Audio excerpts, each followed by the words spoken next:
Assalamualaikum warahmatullahi wabarakatuh. Waalaikumsalam. Alhamdulillahirabbil alamin. Nahmaduhu wa nasta'inuhu wa nastaghfiruh wa na'udzu billahi min shururi anfusina wa min sayyiati a'malina. May yahdihillahu fala mudilla lahu wa may yudlil fala hadiya lahu. Asyhadu an la ilaha illallah wa asyhadu anna Muhammadan abduhu wa rasuluh la nabiyya ba'dah. Allahumma shalli ala sayyidina Muhammad wa ala ali sayyidina Muhammad. Rabbi shrah li sadri wa yassir li amri wa hlul 'uqdatam min lisani yafqahu qawli. Bismillahirrahmanirrahim. La in syakartum la azidanakum wa la in kafartum inna 'adzabi lasyadid. Subhanallah alazim. Al-Mukarram Ustaz Muhammad Yunus mijil saking Ngale. Alhamdulillah. Sik terekam dalam memori Yanten Ngale. Sing Mbah sinten nika? Guru agama SMA 1 nika. Mbah Mundir. Tasih sehat nggih? Alhamdulillah. Bapak Ibu Purnawirawan mulai Mas Haryono, Pak Catur, Pak Yono, Pak Sarijan, Bu Nini rawuh mboten? Bu Nini wonten? Rencana rawuh nggih. Alhamdulillah. Kalau niki nek Purnawirawan, Purnawirawati rawuh wonten niku seneng. Bu Endah lah meh lalen. Wis purna. Purnawirawati paling muda. Alhamdulillah Bu Endah. Sehat Bu Endah? Ya, alhamdulillah. Calon Purnawirawan Bu Mujiana. Ini memang wahana untuk kita silaturahim Bapak Ibu. Alhamdulillah. Bapak Ibu, guru karyawan, karyawati SMP Tigang Rambit serta keluarga yang berbahagia, alhamdulillah pagi ini kita bersama bisa melaksanakan kegiatan rutin kita di Akad Pon, yaitu kajian akad pagi. Nah, tema hari ini kalau tidak salah menjaga amanah dalam bekerja gitu. Ingkang disiapkan ngaten Pak Yunus. Ketinggalipun ngaten. Bapak Ibu, saya sedikit terima kasih atas ide itu. Begini, saya pesan satu saja berkaitan dengan tema kita hari ini, menjaga amanah di dalam bekerja. Bapak Ibu, kalau ingat saya dari awal saya sampaikan di sini bahwa kepala sekolah, guru dan yang lain sama-sama buruk, beda tugas. Nah, artinya pada saat kita ini punya tugas masing-masing kita laksanakan, insya Allah kita berusaha di level terendah menjaga amanah itu. Semoga dengan kajian hari ini nanti kita menambah kekuatan kita, istiqomah kita, dan amanah kita terhadap tugas yang ada di kita. Oleh karena itu, monggo Pak Yunus nanti dipoles kembali yang sudah ada di hati kami ini, dan semoga silaturahim ini menguatkan kita, menguatkan ukhuwah Islamiyah kita, dan menambah kesehatan lahir dan batin kita. Insya Allah nanti akan disambung dengan kegiatan Dharma Wanita sebagai bentuk Purnawirawan termuda ini. Kalau tidak dipertemukan dengan seluruh anggota Dharma Wanita, mangke rasanya mboten marem. Semoga nanti ini bukan pertemuan terakhir, tapi ini adalah silaturahim kita untuk menjaga silaturahim keluarga besar SMP Tigang Rambit. Mengaten ada kekurangan yang pangapunten. Assalamualaikum warahmatullahi wabarakatuh.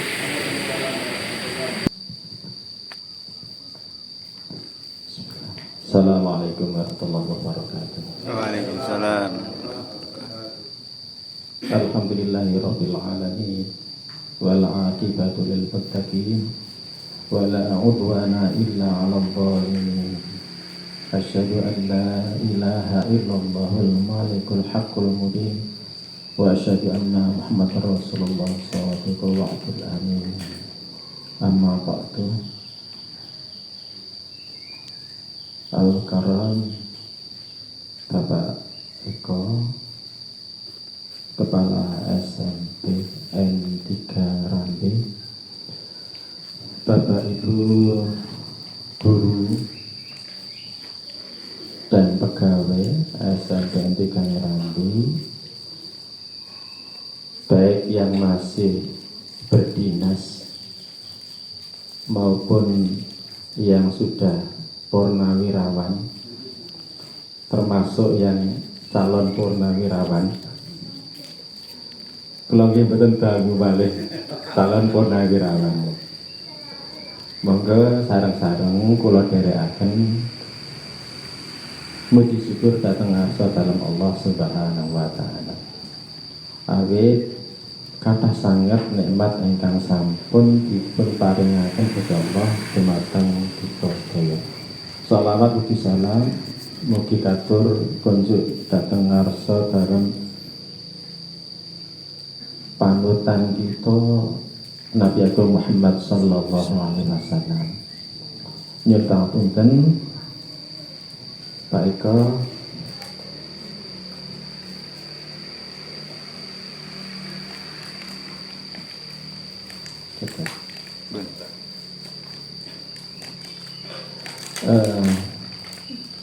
Kalau ini kalau dipun ya Pak Suroto, kalau nyuwun pangapunten temanipun mboten menika. Amargi dadak lah kalau itu kata acaranya. Ananging insyaallah mungkin kalau singgung Pak. Kelas singgung. Kersane mboten kesupen kula singgung rumiyin tak terima masuk bahasan. Bapak Ibu dirahmati Allah Subhanahu wa taala. Sowan kula mriki kados dolan yen keluarga piyambak. Kali sampun wong salah wangsul kula dipun timbali. Kula menika nggih guru. Pramila insyaallah menawi kita niku membahas tentang sekolah utawi madrasah niku tidak asing. Tapi dirahmati Allah Subhanahu wa taala terkait dengan tema napa kalau mau menjaga amanah dalam bekerja. Tapi dirahmati Allah Subhanahu wa taala, Rasulullah natos dawuh kullukum ra'in wa kullukum mas'ulun an ra'iyatihi. Setiap kalian adalah pemimpin dan setiap pemimpin akan dimintai pertanggungjawaban. Bapak kepala sekolah nanti di akhirat juga akan diaudit oleh Allah tentang tanggung jawabnya sebagai manajer di sekolah. Bagaimana dengan Bapak Ibu guru dan pegawai? Semua nanti juga diaudit terkait dengan tupoksinya masing-masing, tanggung jawabnya masing-masing. Apa natos akun piyambak niku mbayangke niku sing gak aman iki kepala sekolah itu. Guru, pegawai aman karena bukan pimpinan, pucuk pimpinan di sekolah. Karena guru pun juga punya tanggung jawab. Bahkan pemerintah niku apian aten urung kerja pun dibayar tanggal setunggal pun kelunting ngoten nggih pun kelunting. Bapak Ibu yang dirahmati Allah Subhanahu wa taala, sak menika tanggal 17 nggih. Biasanya pun tanggal 6 niku sami semangat kathah mesem. Nek tanggal 17 biasanya rada larang mesem. Tapi tengeri kali murah mesem sedaya. Itu pertanda suasana batinnya sudah kondusif. Tapi dirahmati Allah Subhanahu wa taala, menawi mboten klentu guru niku dipun tuntut harus kompeten, terus ya. Ada 4 kompetensi yang harus dimiliki guru. Setunggal kompetensi pedagogik. Guru kedah memahami siswa, memahami kurikulum, memahami tupoksinya, melakukan atau membuat perencanaan program pembelajaran, paham bagaimana melaksanakan pembelajaran di kelas, paham bagaimana nanti mengevaluasi hasil pembelajaran, bahkan bisa menindaklanjuti hasil pembelajaran. Pramila Bapak Ibu guru niku kedah paham tugas menika. Ndamel RPP kedah saged sedaya to nggih? Ndamel piyambak napa copy paste? Oh, ndamel piyambak, alhamdulillah. Kopi. CP, TP, ATP, ndamel modul ajar saged sedaya? Alhamdulillah. Nah, sekolah penggerak ya. Tapi dirahmati Allah, tidak hanya itu, guru juga harus paham tentang bagaimana melaksanakan pembelajaran di kelas. Mboten namung iso gaya RPP, tapi juga harus bisa punya rancangan bagaimana melaksanakan pembelajaran di kelas. Dan instrumen evaluasi pembelajaran dan soal yang baik juga harus bisa. Menindaklanjuti juga bisa. Kemudian berikutnya kompetensi kepribadian. Guru harus selalu menempa diri supaya punya pribadi yang baik, punya interaksi yang baik dengan siswanya, dengan sesama teman sekerja, menjadi teladan. Ada ungkapan lisanul hal afsahu min lisanil maqal. Nasihat dalam bentuk keteladanan itu lebih fasih dibandingkan nasihat dalam bentuk ucapan. Yang ngomong niku gampil, tapi yang jadi masalah kalau perbuatan tidak sesuai dengan bicaranya. Bicaranya A bagus semua, tapi perbuatannya B. Anak-anak kita saat ini itu seneng balik nih omongan. Kalau guru misalkan sering telat masuk kelas, kemudian guru yang sering telat masuk kelas kok menegur siswanya yang telat, biasanya siswanya komen, Pak Guru, Bu Guru juga sering telat, tapi kenapa saya tidak boleh telat? Nah, pramila Bapak Ibu, kalau kita beri teladan disiplin masuk kelas, kemudian kita serukan anak-anak untuk disiplin masuk kelas, mandi. Tapi nek namung ngendika mawon, kalian harus disiplin masuk kelas, ternyata gurunya sering tidak disiplin masuk kelas. Ini biasanya mboten mandi. Kemudian ada kompetensi sosial. Nah, guru harus bisa menjalin komunikasi yang baik dengan siswa.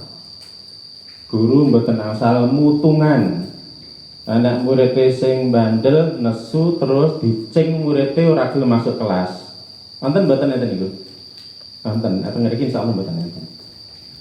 Kula kadang mandi ngeten niku. Nah, murid kok dicing. Nah, ini sangat tidak bagus. Jadi di situ ada satu sikap, satu pemarah, dua pendendam. Guru tidak boleh punya sifat itu. Enggak boleh jadi pemarah, tidak boleh jadi pendendam. Nah, ini mungkin yang kita bahas. Kemudian berikutnya Bapak Ibu ada kompetensi profesional. Nah, ini yang sekarang harus ditempa terus Bapak Ibu. Jadi Bapak Ibu guru harus terus menimba ilmu, mengasah keterampilan supaya tidak hanya punya teori saja, tapi juga bisa prakteknya. Sehingga kalau semua seperti itu, sekolah atau madrasah akan maju. Bapak dirahmati Allah Subhanahu wa taala, menika menawi terkait dengan amanah dalam bekerja. Semua nanti kita akan dimintai pertanggungjawaban, termasuk Bapak Ibu betulan kula niku ngampu kurikulum lumayan pun kali 12 tahun mantika. Mboten ganti-ganti, kalau nyun ganti gak diganti-ganti. Soalnya rata-rata niku sing mboten sanggup nek gantos kula niku ngloroi guru sing telat. Ngloroi guru sing napa niku mboten lebet terus mboten izin. Ngeten niku sing biasanya mboten sanggup. Napa mleh guru nem-nem niku. Lah sing telatan sing mboten izin niku guru senior. Lah niku padahal guru-guru niriyen. Mboten mantun. Lah kleresan kula niku mboten alumnus mantiga. Guru 6 guru paling senior nggih kula loroi. Kula WA nggih to, kadang kula telepon jenengan wonten jam, wonten kelas niki. Jenengan ditunggu oleh anak-anak. Lari-lari kangen dateng jenengan, ngeten niku. Lah niku sing rata-rata mboten mantun. Lah kula niku wis pokoke resiko nggih ta. Nah, terus napa mawon resikone? Termasuk nganggo kurikulum. Tapi dirahmati Allah Subhanahu wa taala, saya anjurkan monggo dihalalkan gaji kita. Nek awakipun piyambak niku sering telat, kadang mboten lebet dengan dalih izin yang tidak syar'i, dan niku monggo kita muhasabah kita terus kaji kinten-kinten manten sing mboten halal mboten gaji kita. Karena kita digaji untuk bekerja utuh. Kalau di Kementerian Agama, seingat saya, di madrasah pun itu keberadaannya 37,5 jam. Padahal mucale kan mboten enten niku. Paling-paling namun pinten 28 jam pelajaran. Mungkin enten niku. Lah itu loh yang harus kita penuhi. Lain awake niku sering telat, misalkan 40 menit ternyata masuk kelas itu tinggal 20 menit. Berarti 50% gajinya niku mboten halal. Ngeten iki lho Bapak Ibu yang dirahmati Allah. Nah, ampun antos dibiasakan. Kalau di dunia ini mungkin kita tidak membayangkan sementara gaji yang tidak halal itu ada efeknya. Ada dampak buruknya terhadap diri kita, terhadap suami, istri, terhadap anak-anak kita. Nah, Bapak Ibu yang dirahmati Allah SWT, pramila monggo meskipun Bapak Kepala sekolahnya tidak hadir di sekolah, waktunya masuk tetap masuk, keluar sesuai dengan pergantian jam dan seterusnya. Mboten usah angon, iki kepala sekolah ya ora enak, iki wakakurlume gawe aku wis sak karepku dhewe. Ingat ada CCTV-nya Allah sing mboten nate rusak niku terus nyatet. Malaikat niku mboten nate ngantuk, mboten nate kesel. Bapak Ibu dirahmati Allah Subhanahu wa taala, yang akan kita bahas hari ini adalah tentang lapang dada. Ngertos lapang dada Bapak Ibu? Jembar, jembar atine. Nek yang Jawa ngoten nggih. Bapak Ibu dirahmati Allah Subhanahu wa taala. Kalau kita tinjau kembali, ibadah itu terbagi menjadi beberapa macam. Ada yang disebut dengan ibadah hati. Ibadah hati itu diantaranya mencakup khusyuk dan ikhlas diantaranya. Ada ibadah fisik, ibadah yang melibatkan fisik kita. Ada ibadah harta, ibadah yang harus menggunakan harta. Ada juga ibadah yang perpaduan ibadah fisik, ibadah harta, dan ibadah hati. Contoh, salat itu ibadah apa? Ibadah fisik dan ibadah hati. Jadi dituntut itu kita melakukan gerakan sholat dan kita harus khusyuk. Ibadah fisik dan hati. Zakat, sedekah, ibadah harta dan ibadah hati.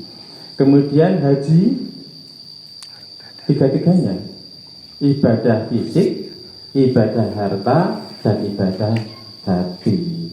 Mengajar, nah ibadah fisik dan ibadah hati. Tapi kalau mengeluarkan banyak biaya, membuat alat peraga, bahkan ketika ulangan harus membuat print out sejumlah siswa, berarti termasuk juga ada ibadahnya. Tapi indah rahmat Allah Subhanahu wa taala, apa yang dimaksud dengan as-sa'adah atau kebahagiaan? Kadang Mbak piyambak niku ketika ditanya tentang definisi niku angel. Ya mari kita lihat salah satu ta'rif atau definisi kebahagiaan. Kebahagiaan adalah kondisi pikiran atau perasaan senang dan tentram lahir dan batin. Saumpami kula tangleti jenengan sakniki tiyang ingkang bahagia napa mboten Bapak Ibu? Bahagia, alhamdulillah. Maka kita cek betul-betul bahagia apa tidak. Kalau ada orang yang duitnya 1 triliun, kan nonton kasus ya, duitnya banyak, 1 triliun itu nolnya pinten Pak? Wah kan, sing kertas siapa nih guru matematika nih, 1 triliun. Orang ini orang yang pasti bahagia atau belum? Belum. Ya.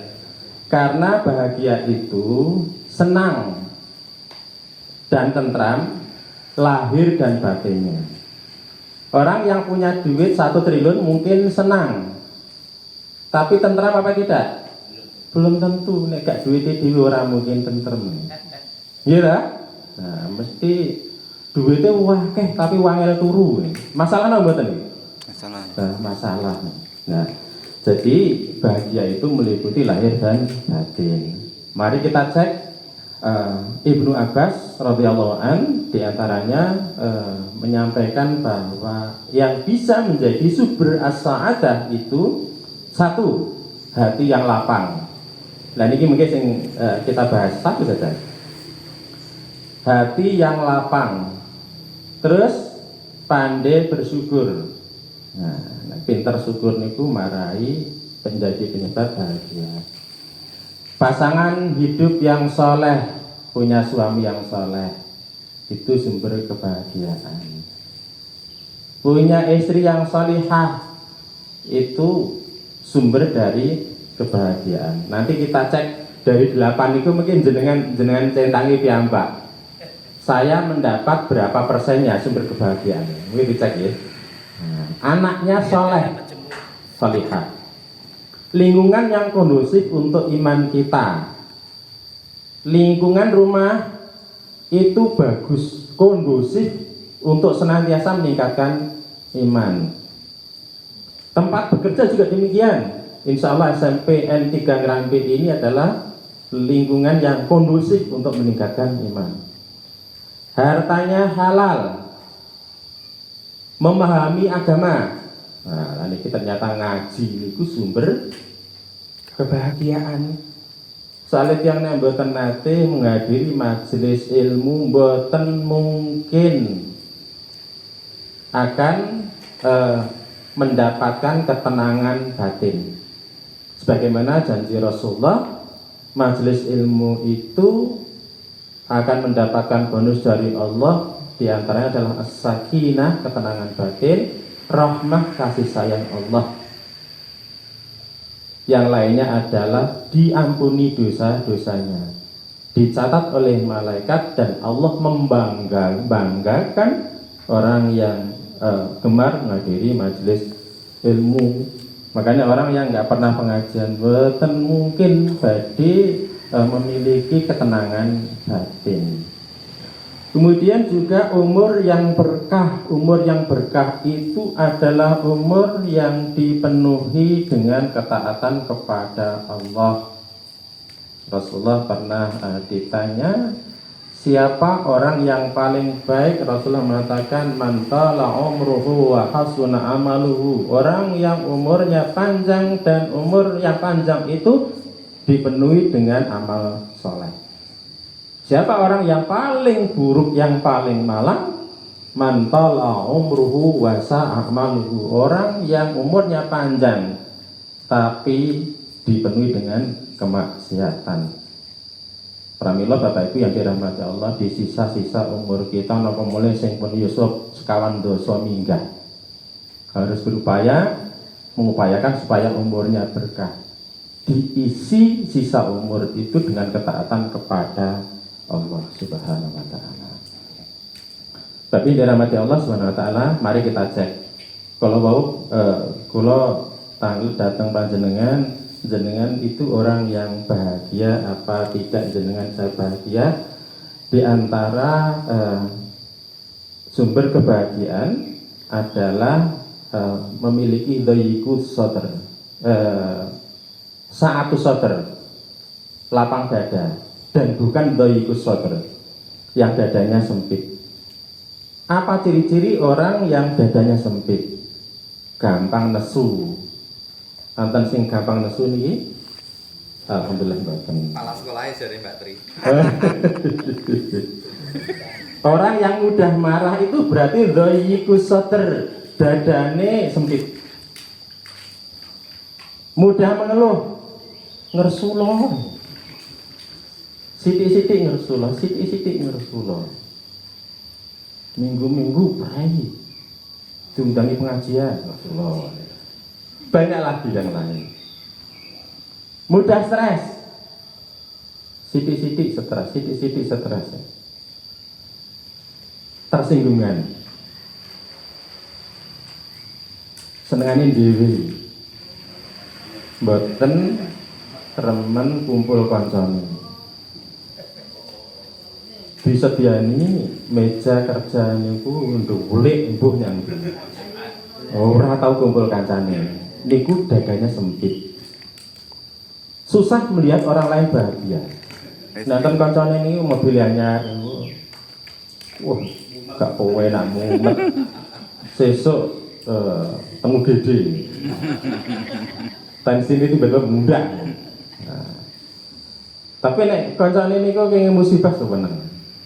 Niku dadanya sempit. Berat ibadah dan gampang maksiat. Cak ibadah niku awak niku abot rasane. Nek maksiat niku kuwatir. Gemar mencela. Senengane komen. Nah, senangnya main itu. Bapak Ibu yang dirahmati Allah, sekarang itu eranya medsos. Eranya medsos. Di dalam surat Fatir insyaallah. Nah, ketika Allah menurunkan Al-Quran, maka orang Islam itu terbagi menjadi 3 kelompok. Kelompok yang pertama adalah dzalimun linafsih, orang yang mendolimi diri sendiri. Ciri-cirinya apa? Ada ulama mengatakan kelompok ini adalah kelompok jahilun, orang yang bodoh. Ini orang yang suka mengeluh, ngersulo ya. Terus senengane komen, oh apa dikomentari. Wedange gak legi. Legi napa to, Bu? Lah, nek sing kenging gula jane dunia rasa gula. Nah, dhewe ta. Seneke kurang berat. Nah, misal dan seterusnya. Senek kok ngene iki, gak doyan aku. Kelas 1. Kelompok dzalimun linafsi. Apa-apa dikomentari. Jenengan jangan sampai bangga kalau buka medsos, buka WA terus bisa komen. Kalau sering-sering komen itu malah kelas 1 ya. Paling rendah. Atau satos ya. Apalagi komennya tidak baik. Kelompok yang kedua, muktasid. Muktasid. Kelompok muktasid itu pengen komen, pengen maitune dimpet. Jadi jare betah aku. Iki snacking ini aku jadi komen berarti dimpet. Kelas 2 bonsai. Ini namanya kelompok muta'alim. Orang yang belajar ilmu, proses menjadi baik. Nah, enten yang contohnya ketika ada orang yang dipanggil ke depan untuk sambutan, kemudian ternyata membuka sambutan dengan Waalaikumsalam warahmatullahi wabarakatuh. Kualik kan itu? Lene kudune assalamualaikum malah waalaikumsalam warahmatullahi wabarakatuh. Len jawab piye? Terus pengen guyu gitu. Dimpet. Nah, berarti kelas 2. Terus pengen bully. Nah, bimpet itu berarti kelas 2. Ini kelompok muta'alim. Kemudian yang ketiga adalah kelompok mutaladzid, sabiqun bil khairat, pelopor kebaikan. Nah, Bapak Ibu dirahmati Allah, siapa mutaladzid itu? Orang yang menikmati keadaan. Karena orang beriman itu yang kelas paling tinggi, kalau dia diberi nikmat maka dia bersyukur, kalau dia diberi musibah dia bersabar.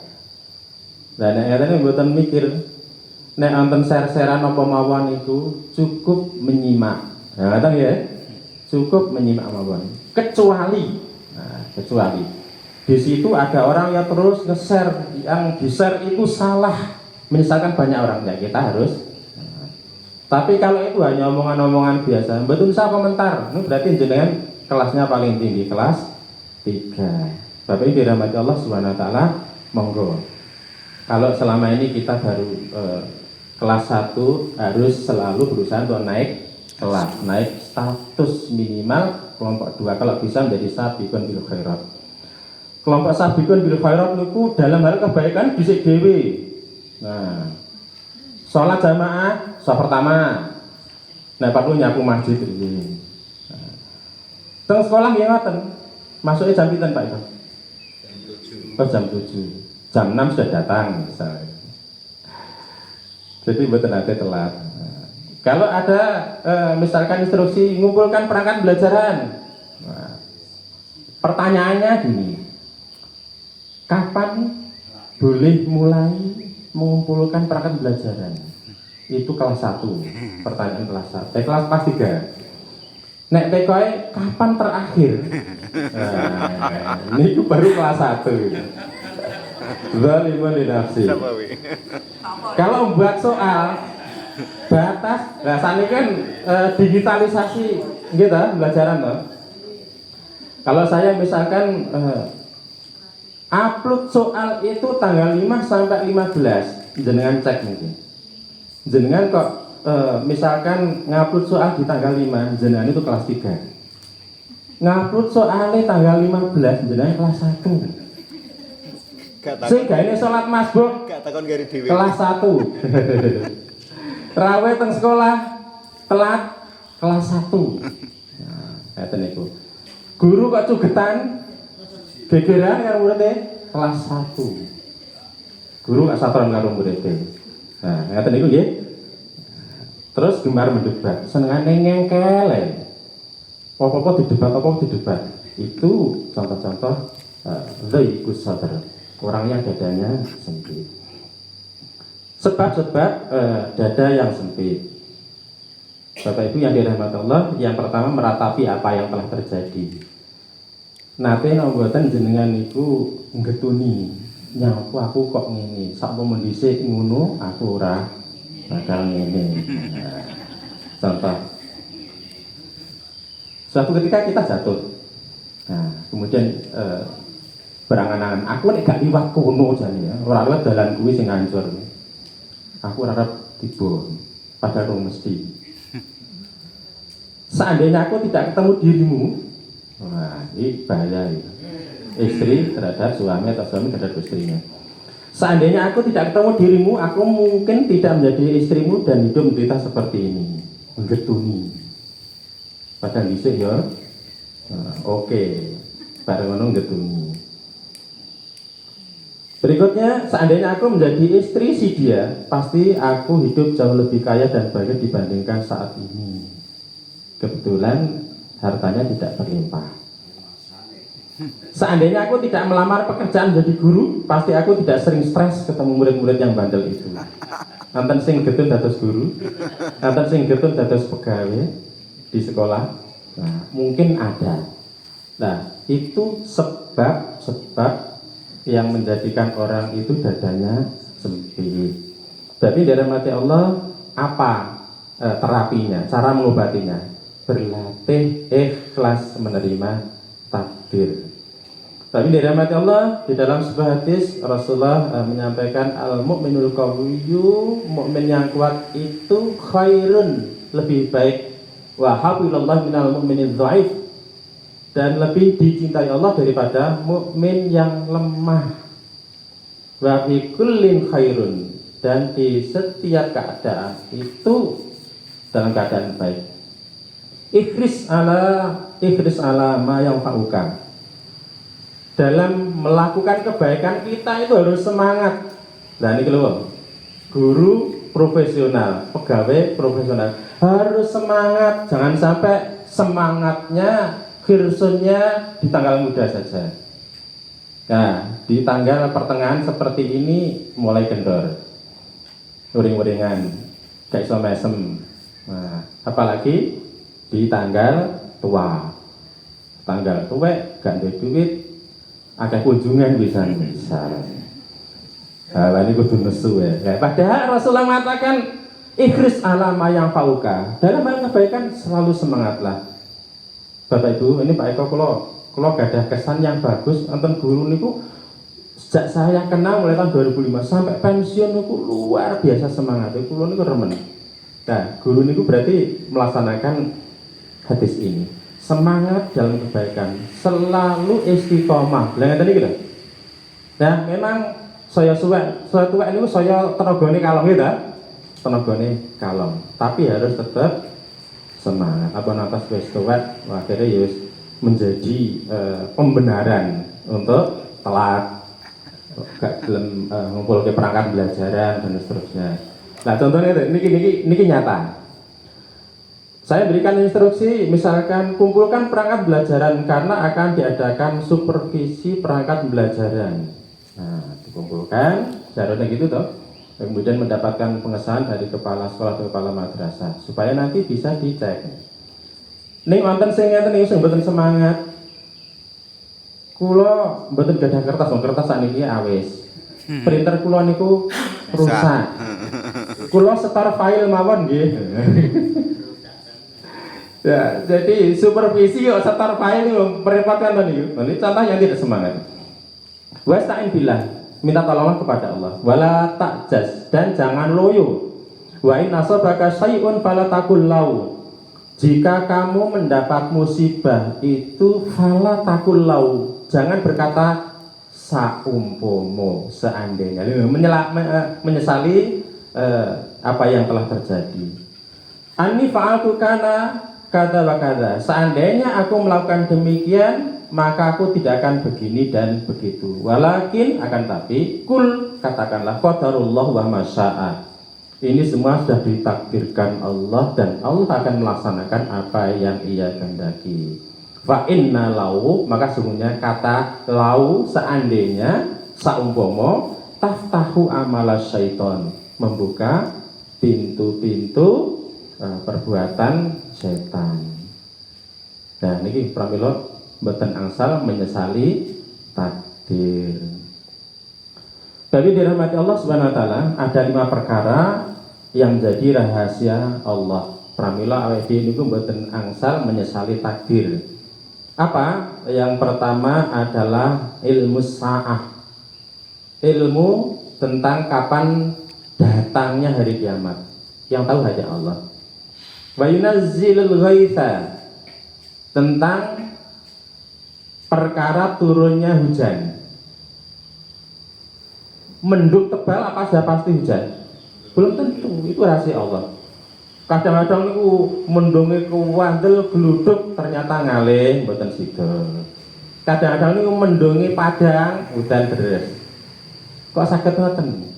Lah iki piye jangan sampai guru-guru ditambah. Oh, ditambah kae lho dukun kae. Nguncalke celana dalam di atas genteng. Amalannya kan ngoten itu. Nah. Bukan karena itu ilmu Allah tentang hujan. Wa ya'lamu ma fil arham, dan hanya Allah yang tahu apa yang di dalam rahim. Bayinya itu calonnya nanti laki-laki atau perempuan. Meskipun di USG kadang-kadang meleset gitu. Wah, di USG wedok. Akhirnya disiapke nama-nama terindah untuk bayi perempuan, ternyata lahir cowok.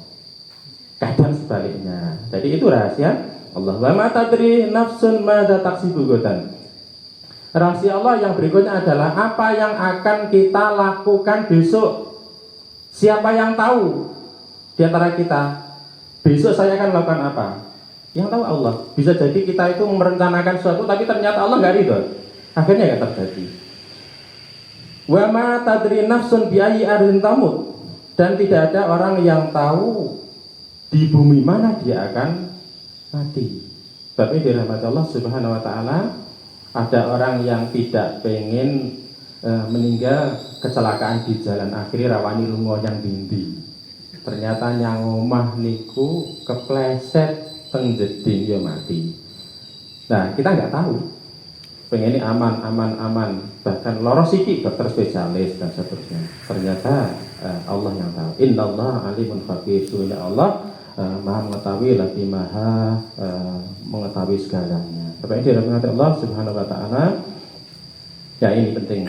Surat Al-Baqarah 213.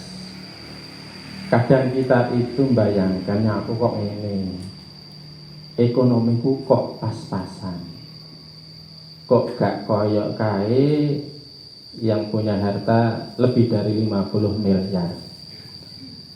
Nah, ini kadang kita ngersulo, tapi ternyata ada ayat, boleh jadi kamu benci sesuatu padahal ia amat baik bagimu.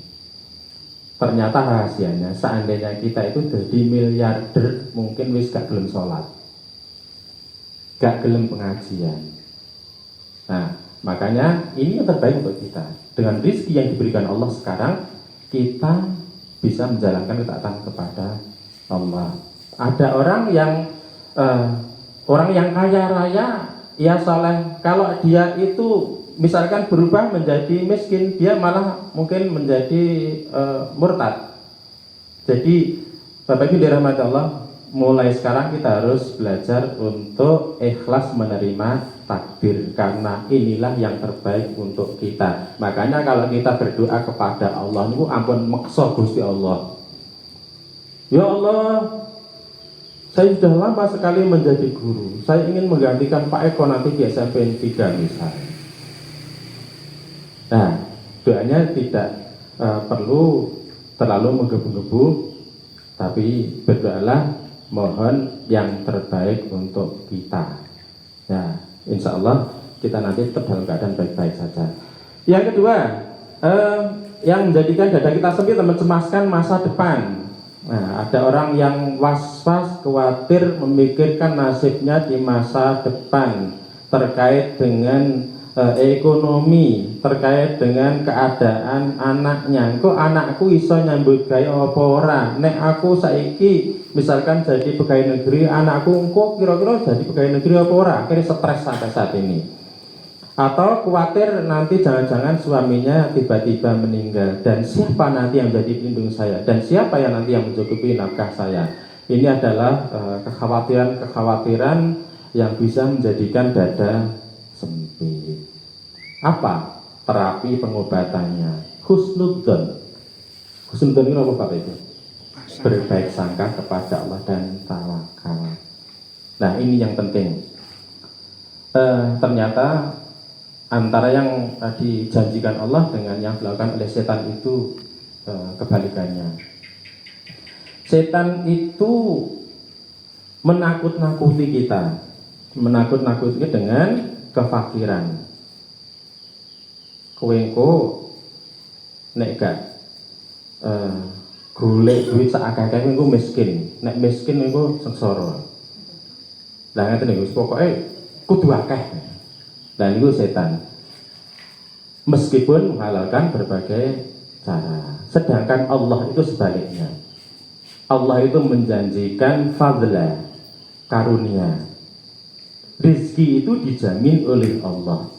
Makanya nggak usah khawatir terhadap masa depan, dan Allah juga menjanjikan ampunan.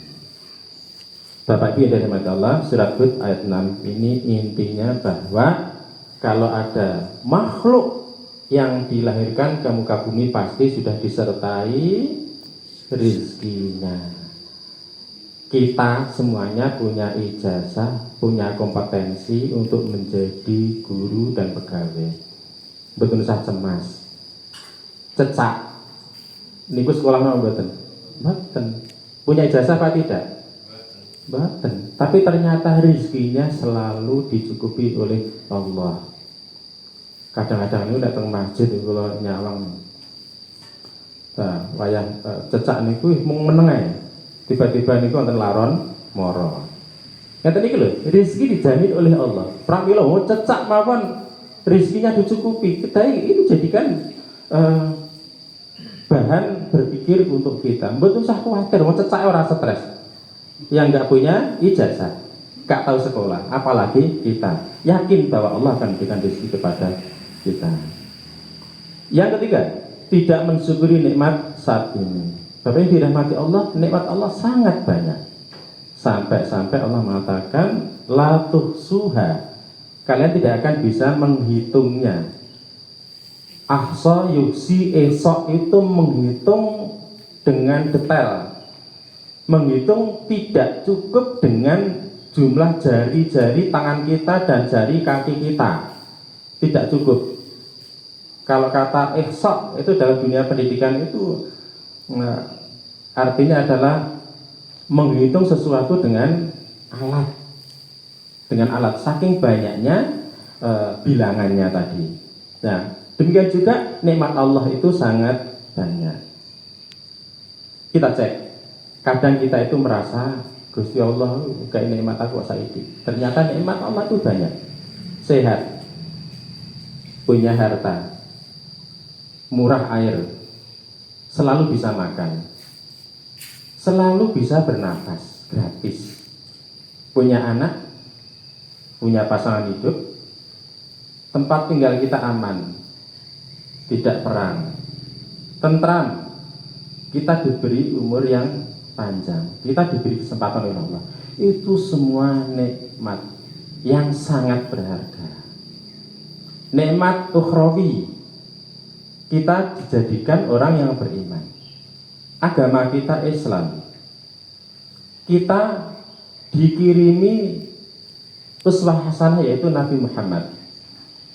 Kita diberi kemampuan untuk menjauhi maksiat. Salat kita bisa khusyuk. Doa kita itu diterima oleh Allah.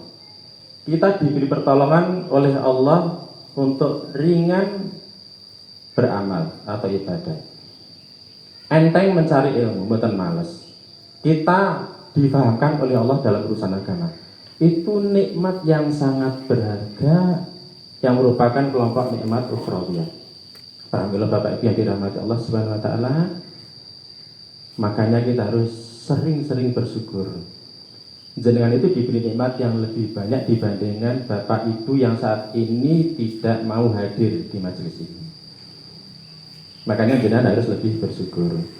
Sering saya lontarkan pertanyaan sederhana seperti ini. Ada gelas, paruh isinya. Niku jawabannya gelas ini setengah isi atau setengah kosong?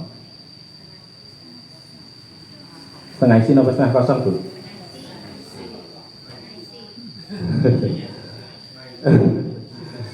Kalau jawabannya setengah isi berarti ini ahli syukur nikmat. Alhamdulillah Gusti Allah matur nuwun kula dipun paring nikmat. Nek setengah kosong Gusti Allah kok namung sekedhik ngaten iki Gusti Allah. Kurang syukur nikmat. Nah ngaten iki makna filosofis dari syukur nikmat. Rumput tetangga akan selalu tampak lebih hijau, leres mboten? Rata-rata orang seperti itu. Padahal tiang niku sawang sinawang. Bapak Ibu guru nyawang Pak Ekon powe enak rumput hijau. Nyawang tonggone kok uripe luwih enak. Padahal tonggone nyawang jenengane luwih penak. Uripe sawang sinawang. Tiap orang punya masalah masing-masing gitu. Kadang duitnya akeh tapi geger mendina karo bojone. Anake nakal. Nah, kadang duitnya gak akeh tapi rukun banget karo bojone karo anake. Fabi ayyi ala'i rabbikuma tukadziban. Nikmat Tuhanmu yang manakah yang kau dustakan? Ini pertanyaan dari Allah yang tidak perlu dijawab, hanya dijadikan renungan oleh manusia. Karena begitu banyak nikmat, tapi kalian kok tidak mau bersyukur? Nah ini makanya, ini dalam surat Ar-Rahman ya, surat Ar-Rahman kalau keliru 31 kali pengulangan tikrar yang sangat banyak. ini bahan muhasabah renungan untuk kita. Tapi dirahmati Allah, pada hakikatnya sedaya tiyang niku gadah penyakit bawaan ketika lahir. Napa? Tidak pernah puas. Tidak pernah puas.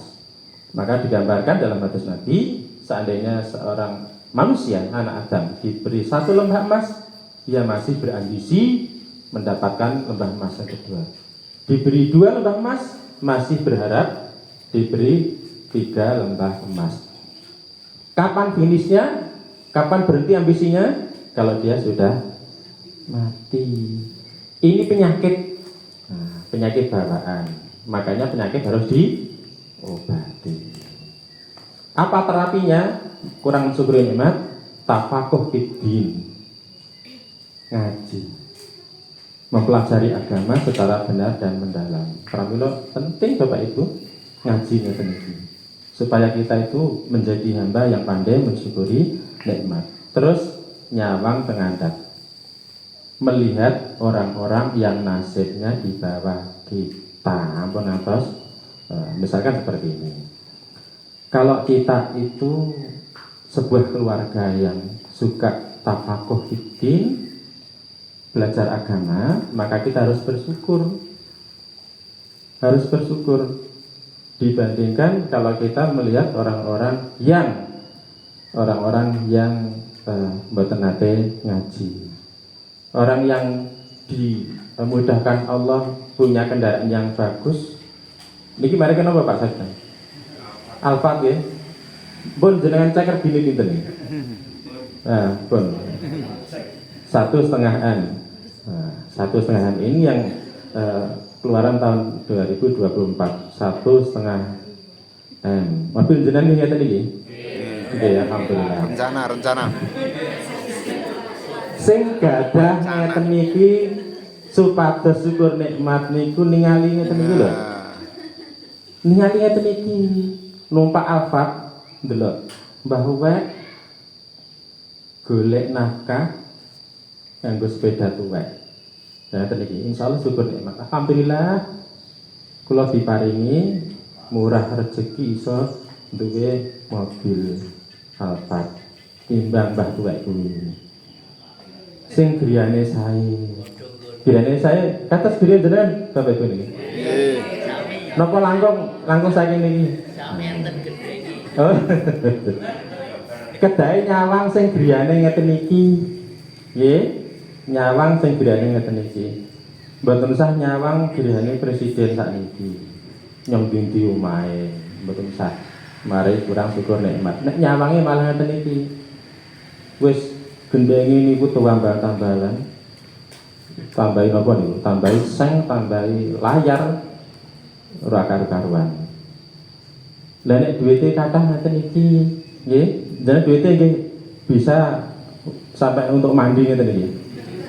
Alhamdulillah. Nah, nyawang niki lho Mbah Uwek.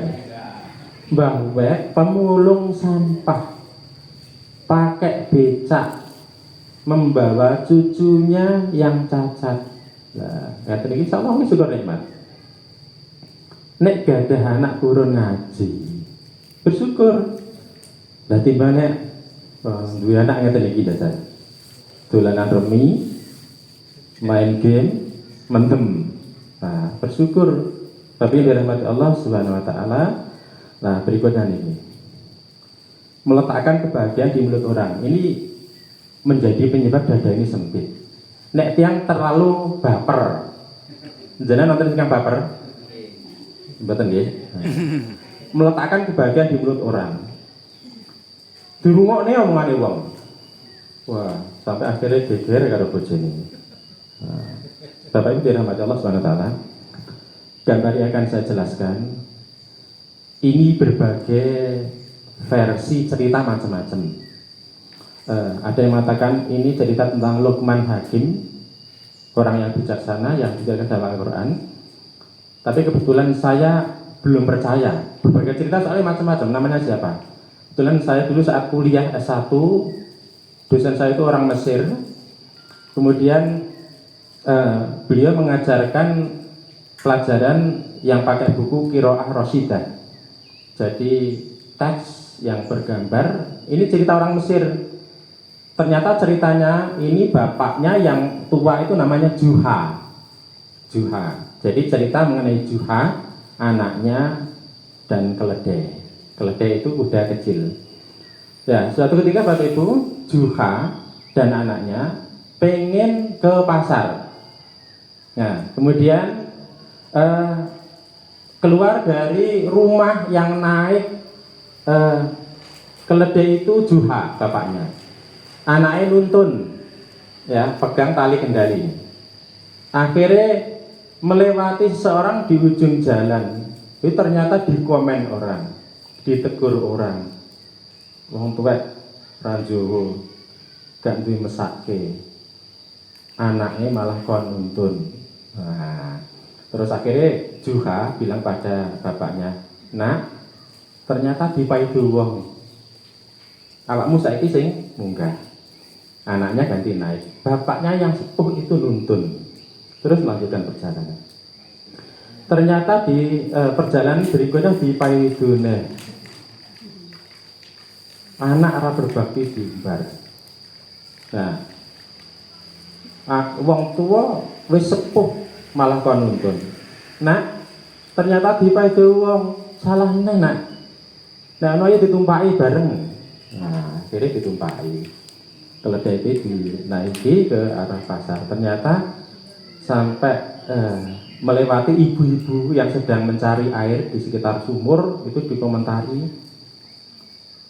"Wong orang Jawa orang duwe mesake." Nah, bahasa kita orang duwe peri kemampuan binatangan. Kendaraan cilik ditumpaki wong loro sampai mlakune rekoso. Betul dijawab ya kali Tuhan. Nah, salah neng ternyata. Wis ayo dituntun baik. Akhirnya dua-duanya nuntun keledai. Sampai pasar niku guyu-guyu wong. Dikomentari, "Oh, dasar bodoh. Mau naik kendaraan tak ditumpaki malah dituntun tok." Nah, dari rahmat Allah Subhanahu wa taala, akhirnya apa? Si Juha pesan kepada anaknya, "Nak, wong urip kuwi sing penting ngreken Gusti Allah. Yang penting kita cari ridho Allah. Ojo terlalu baper ngreken komentare wong. Soale wong kuwi opo wae mesti dikomentari." Leres ngoten mboten iki Bapak Ibu. Nggih. Ngene salah, ngene salah, ngene salah. Pramila, nek kula nggih ngoten niku. Nyantai saja dikomentari. Nek kesel meneng dhewe. Yang penting saya berbuat baik. Ngaten mawon. Tapi dirahmati Allah Subhanahu wa taala, di dalam ayat Al-Qur'an itu kita itu dihimbau oleh Allah, diajari supaya kita itu tidak terlalu ngereken kesan manusia. Yang penting Allah, kul, katakanlah, inna sholati, sesungguhnya sholatku, wa nusuki, ibadahku, wa mahyaya, hidupku, wa mamati, dan matiku, lillahi rabbil alamin. Hanya aku persembahkan untuk Allah, Rabb, Tuhan seluruh alam. Dan itu Bapak Ibu. Nah, monggo pramila ngeten iki. Sing penting kesan Allah. Jangan terlalu ngereken kesan manusia. Termasuk ngeten iki, kadang-kadang nun sewu, kula nggih kethu putih niku mboten kok pengin pamer kethune mboten. Mboten pengin pamer haji mboten. Lah niku kula niku goleki kopiah ireng niku nguyah. Gak ketembah kene ya sak ketembune ngene Pak Eko nggih. Nah, ngeten iki contone. Kula niku mboten pados pangalembono. Tidak usah seperti itu. Termasuk maka nggak boleh orang itu nggak disebut Pak Haji terus nesu. Saya Pak Haji loh, misal. Atau ini Bapak Ibu, sekarang era medsos.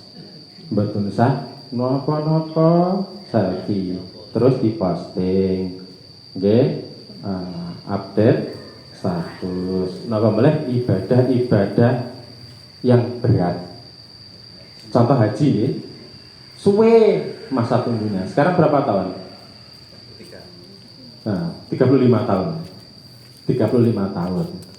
Nah sekarang biayanya juga mahal. Wah sekarang ini deg-degan nih sama haji yang tahun ini. Karena MUI itu punya fatwa haram nilai manfaat itu dipakai untuk dana haji. Padahal itu kemarin untuk mensubsidi jamaah haji. Wah ini rada geger nih Kementerian Agama. Mula itu was-was itu tahun kemarin sekitar 61 juta itu mundak apa medun misalnya. Nah apalagi haji yang seperti itu yang lama nunggunya biayanya mahal, eman ngeten iki carane di selfie terus diposting. Tidak hanya haji Bapak Ibu semuanya, pengkajian ini ngeten. Ya betul sah. Kalau hanya untuk koleksi sendiri, ini kenang-kenangan buat apa-apa. Nah, pas haji foto buat apa? Untuk koleksi sendiri. Jangan diupload di Facebook, di WhatsApp, Instagram dan seterusnya. Tapi dalam hati Allah Subhanahu wa taala, apa terapinya meletakkan kebahagiaan di mulut orang? Supaya kita itu bukan menjadi orang yang dadanya sempit karena terlalu baper, justru pengen dipuji orang, tapi mboten ngereken kesannya Allah. Cara berlatihnya, terapinya adalah latihan ikhlas dalam ibadah. Tapi dirahmati Allah, surat Al-Baqarah ayat 5 ini perintah untuk ikhlas dalam ibadah. Hadis riwayat Bukhari dan Muslim itu adalah hadis yang mengajari kita oleh Rasulullah bahwa kita hendaklah meluruskan niat ketika ibadah. Bapak Ibu dirahmati Allah, niat itu vital di dalam ibadah.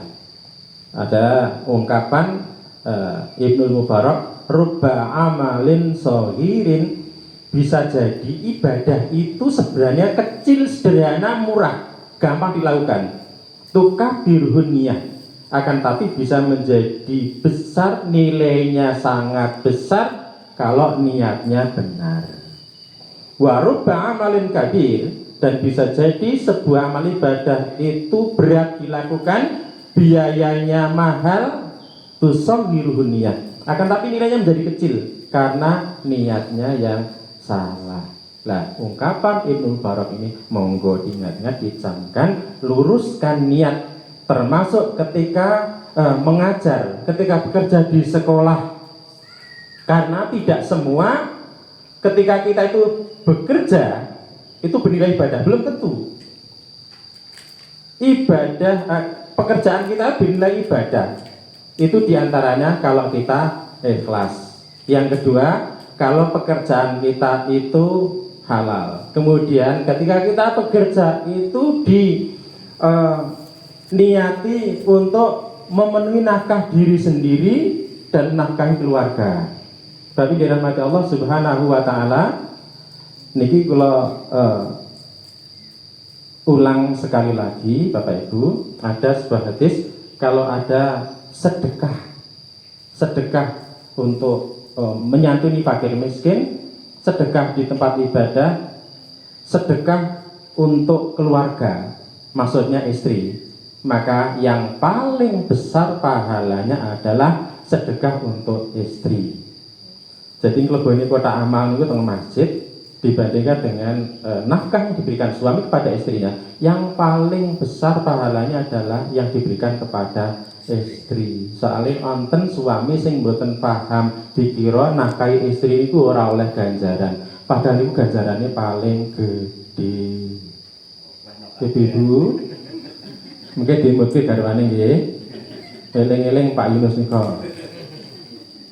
Sampai niku nek ngekei duit sing akeh. Soalnya ganjaran sing akeh nek ngekei aku sing akeh. Bapak Ibu dirahmati Allah Subhanahu wa taala, nah ini penting ya, kaitan dengan ikhlas. Syekh Muhammad Nawawi Al-Bantani itu mengajarkan kepada kita bahwa ikhlas itu 3 macam. Keikhlasan yang paling tinggi nilainya adalah kalau orang ibadah itu tidak mengharapkan imbalan apa-apa. Ya cuma karena Allah saja, menjalankan perintahnya dan menjauhi larangannya saja. Itu paling tinggi. Jadi mau sholat duha itu buatan kelingan gue ben sugih barang badan. Tapi pokoknya Allah perintah ini saya jalankan, Allah larang ini saya tinggalkan. Ikhlas paling tinggi. Tingkatan yang kedua adalah ibadah ikhlas karena Allah, tapi masih berharap pahala, pengen mlebu swarga, pengen dihindarkan, dijauhkan dari neraka. Itu level 2. Level yang paling rendah itu adalah kalau ibadah bukan pamer, tapi pengen diberi bagian di dunia. Nah, kan ada fadilah ibadah gitu. Nah, misalkan ada yang mengatakan nek pengen rizkinya yang banyak, hartanya banyak, harus banyak sedekah. Kalau pengen misalkan di lapangan rizkinya misalkan silaturahim atau salat duha dan seterusnya, itu berarti keikhlasannya paling rendah. Tapi itu juga ikhlas selama dia tidak pamer. Tapi yang dirahmati Allah SWT yang kelima, sulit memaafkan, pendendam. Wonten sing nek sedang ketaton itu jangget itu apa, dendam ya? Ya, dendam. Tapi dirahmati Allah Subhanahu wa taala. Rasulullah pernah bersabda, tuftahu abwabul jannah, pintu surga itu dibuka yaumal itsnin wa yaumal khamis, pada hari Senin dan hari Kamis. Makanya di situ disyariatkan puasa Senin dan Kamis. Fayu faru likulli abdin, maka dosa semua hamba itu akan diampuni oleh Allah, la yusyriku billahi syai'a, kecuali orang yang melakukan kesyirikan. Jadi yang tidak diampuni dosanya adalah orang yang syirik. Dan juga illa rajulan kanat bainahu wa baina akhihi sahna, dan seseorang yang sedang bermusuh-musuhan, punya dendam kepada orang lain. Jadi pintu surga itu hari Senin dan hari Kamis itu dibuka untuk semua manusia yang beramal soleh, kecuali satu syirik, yang kedua dendam. Nah, kemudian dikatakan fayuqalu, maka dikatakan anziru hadaini, tangguhkanlah amalan orang ini. Nah, soal jangan diupload dulu, jangan disubmit dulu, hatta yastaliha, hingga mereka itu berdamai, menghapuskan dendam dan permusuhannya. Anziru hadaini hatta yastaliha, anziru hadaini hatta yastaliha. Beliau mengucapkan 3 kali. Kenapa tikrar pengulangan ini dilakukan 3 kali oleh Rasulullah? Ini pesan betul umatnya, jangan jadi pendendam, jangan suka bermusuhan. Bapak Ibu guru dan pegawai di sini mboten sing musuh-musuhan nggih. Mboten sing dendam-dendaman. Rugi jenengan mboten tentang mlebu swarga nggih, ditangguhkan. Tapi dirahmati Allah Subhanahu wa taala, lah niki resiko dendam. Ini dalam ilmu kesehatan dan psikologi meningkatkan resiko depresi, cemas, insomnia, sulit tidur, jantungnya gangguan, diabetes. Loh, apa hubungannya dengan diabetes? Kecenderungan orang yang cemas itu suka makan sembarangan dan mungkin banyak makan-makan yang menjadi penyebab diabetes.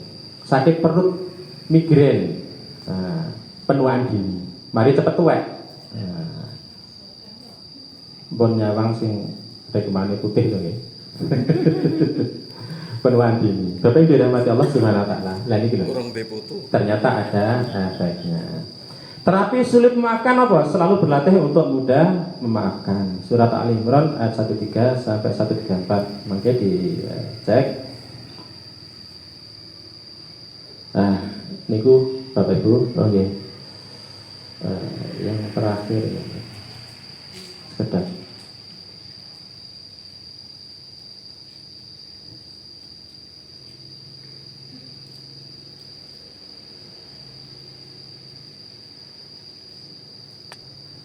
memaafkan itu dapat memberi manfaat banyak bagi kesehatan, baik mental maupun fisik. Emosi menjadi stabil, jantungnya menjadi sehat, turun frekuensi stresnya, imunitas tubuh meningkat, boten gampil sakit, kualitas tidurnya juga akan membaik dan menghadirkan perasaan bahagia. Dan ini Bapak Ibu yang saged kawula aturaken wonten enjang menika sa'atus sadr atau lapang dada itu salah satu jalan untuk memperoleh kebahagiaan. Pramila monggo diupayakan bersama. Kalau kita punya ciri-ciri, kalau nggak di 5 hal itu, berarti kita itu sedang sempit dada dan harus diobati. Ngaten mawon ingkang saged kula aturaken nyuwun pangapunten menawi wonten kalepatan niki sadurunge apa tidak? Iya. Nggih. Al-Fatihah.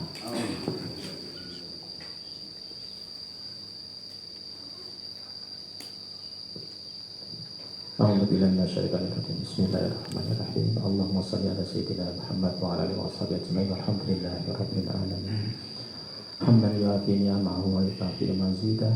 Ya Rabbana lakal hamdu kama yanbaghi li jalali wajhikal karimi wa 'azimi sultanik.